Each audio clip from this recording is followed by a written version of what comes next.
The migrant suspect, who's accused of hurting a tourist in a Times Square shooting, is being held without bail. The 15-year-old was charged as an adult with 2 counts of attempted murder, as well as assault and criminal possession of a weapon. And joining us now to discuss is New York Congressman Mike Lawler. Congressman, thanks for being with us this morning. This is quite a situation that we have obviously across the nation, but now as we're talking about, and has been the case for several months now, really acutely affecting New York City in some dramatic ways. What can be done besides continued highlighting of this issue? What can be done to force the hand of the federal government to enforce our immigration laws?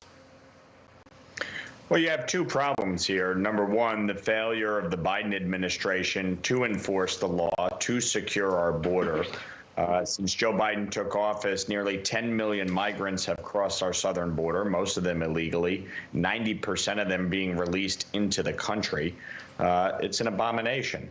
But it also highlights the ineptitude of New York's elected leadership, from Governor Hochul to Mayor Adams.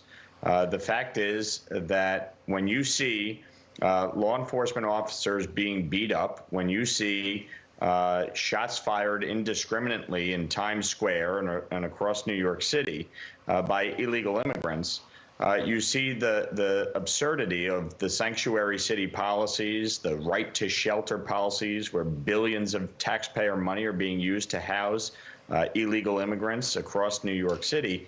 And you know, that episode where law enforcement officers were being assaulted, it just highlights the 2 most idiotic policies to date: sanctuary cities and cashless bail.